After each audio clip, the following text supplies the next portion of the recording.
Chapter 4. Rolliver's Inn, the single alehouse at this end of the long and broken village, could only boast of an off-licence. Hence, as nobody could legally drink on the premises, the amount of overt accommodation for consumers was strictly limited to a little board about 6 inches wide and 2 yards long, fixed to the garden palings by pieces of wire so as to form a ledge. On this board thirsty strangers deposited their cups as they stood in the road and drank, and threw the dregs on the dusty ground to the pattern of Polynesia, and wished they could have a restful seat inside. Thus the strangers. But there were also local customers who felt the same wish, and where there's a will, there's a way.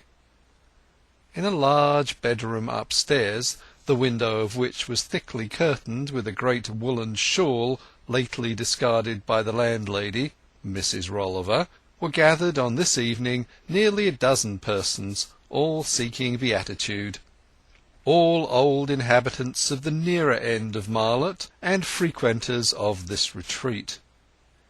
Not only did the distance to the Pure Drop, the fully licensed tavern at the further part of the dispersed village, render its accommodation practically unavailable for dwellers at this end, but the far more serious question, the quality of the liquor, confirmed the prevalent opinion that it was better to drink with Rolliver in a corner of the house-top rather than with the other landlord in a wide house.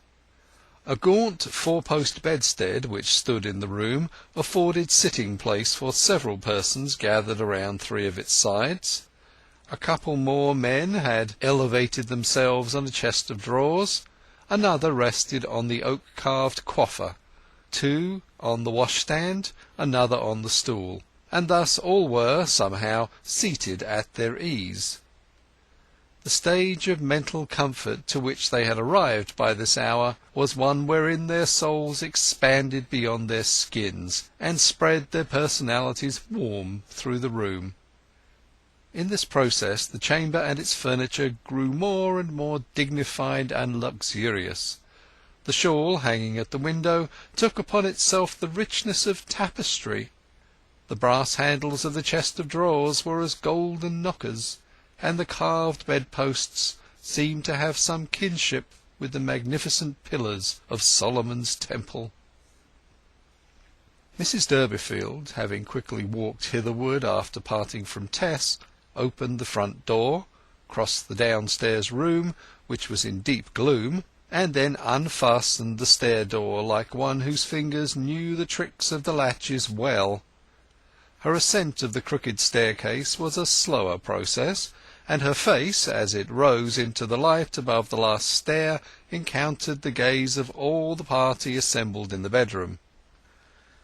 "Being a few private friends I've asked to keep up club walking at my own expense," the landlady exclaimed at the sound of footsteps, as glibly as a child repeating the catechism, while she peered over the stairs.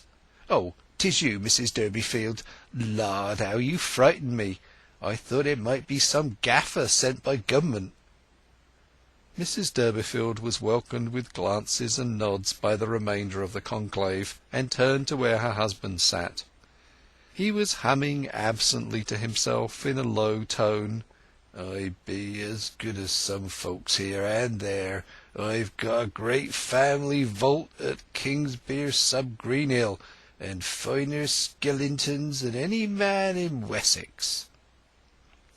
"I've something to tell 'ee that's come into my head about that, a grand project," whispered his cheerful wife. "Here, John, don't 'ee see me?" She nudged him, while he, looking through her as though through a window-pane, went on with his recitative. "Hush! Don't 'ee sing so loud, my good man," said the landlady, "in case any member of the Government should be passing, and take away my licence." "He's told 'ee what's happened to us, I suppose?" asked Mrs. Durbeyfield. "Yes, in a way. Do you think there's any money hanging by it?" "Ah, that's the secret," said Joan Durbeyfield sagely. "However, 'tis well to be kin to a coach, even if you don't ride in un." She dropped her public voice, and continued in a low tone to her husband. I've been thinking since you brought the news that there's a great rich lady out by Trantridge on the edge of the Chase of the name of d'Urberville." "Eh? What's that?" said Sir John. She repeated the information. "That lady must be our relation," she said, "and my project is to send Tess to claim kin." "There is a lady of that name, now you mention it," said Durbeyfield. "Parson Tringham didn't think of that. But she's nothing beside we, a junior branch of us, no doubt, hailing long since King Norman's day." While this question was being discussed, neither of the pair noticed, in their preoccupation, that little Abraham had crept into the room, and was awaiting an opportunity of asking them to return. "She's rich, and she'd be sure to take notice of the maid," continued Mrs. Durbeyfield, "and 'twill be a very good thing. I don't see why two branches of one family should not be on visiting terms." "Yes, and we'll all claim kin," said Abraham brightly from under the bedstead. "And we'll all go to see her when Tess has gone to live with her, and we'll ride in her coach and wear black clothes." "How do you come here, child? What nonsense be ye talking? Go away and play on the stairs till father and mother be ready." "Well, Tess ought to go to this other member of our family. She'd be sure to win the lady, Tess would, and likely enough 'twould lead to some noble gentleman marrying her. In short, I know it." "How?" "I tried her fate in the fortune teller, and it brought out that very thing. You should have seen how pretty she looked to-day. Her skin was as simple as a duchess's." "What says the maid herself to going?" "I've not asked her. She don't know there is any such lady relation yet, and it would certainly put her in the way of a grand marriage, and she won't say nay to going." "Tess is queer." "But she's tractable at bottom. Leave her to me." Though this conversation had been private, sufficient of its import reached the understandings of those around to suggest to them that the Durbeyfields had weightier concerns of talk now than common folks had, and that Tess, their pretty eldest daughter, had fine prospects in store. "Tess is a fine figure of fun, as I said to myself to-day when I zeed her vamping round parish with the rest," observed one of the elderly boozers in an undertone. "But Joan Durbeyfield must mind that she don't get green malt in floor."